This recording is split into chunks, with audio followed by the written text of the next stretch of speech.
rain gardens. Who remembers all the flooding and the storms that happened early this year?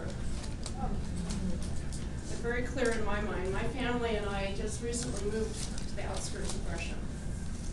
And unfortunately, in a place that has a potential for flooding. We live right on the Johnson Creek, and it runs right through our property. And we witnessed firsthand a lot of our neighbors had massive flooding in their yards. They were just ponds right up to their lawns. And one day we found ourselves not able to leave. All 4 roads in and out of our place were flooded. So we got a little nervous. Luckily our house was not flooded, and the builder had a lot of foresight and put in a lot of drainage throughout the property.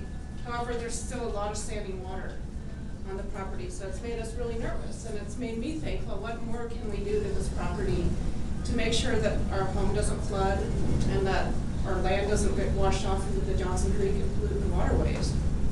So I've been doing some research, and as many of you know, I come from an arid place, so this is a new place, a new climate for me, and I'm researching all these things that have to do with a wet climate. And rain gardens came up. So let me first give you a definition of what stormwater is. Stormwater is rain, water, or snow melt that doesn't go into the ground, absorb into the ground. Instead, it is runoff. It's surface water that goes either into the waterways or into the sewer systems. This can wreak havoc on the waterways and the reservoirs. It can cause a lot of pollution to enter into our water system and debris. So one way to divert rainwater is a rain garden. They can divert it right into the ground, and it soaks into the ground and gradually recharges the groundwater instead of washing quickly off into the streams. More benefits of rain gardens is that it reduces flooding, reduces soil erosion, can increase wildlife habitat. You use often native plants, which have lower maintenance because you don't have to use so many pesticides, herbicides, and they're adjusted to our climate already.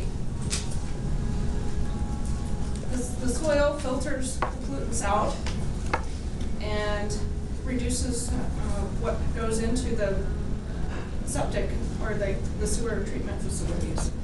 So also the soil will filter pollutants out, and then also the plants bioremediate or phytoremediate a lot of those contaminants in the soil. Also, it's beautiful to have a garden. It beautifies our neighborhoods, and this also is a support for water conservation. So you can think of rain gardens as mimicking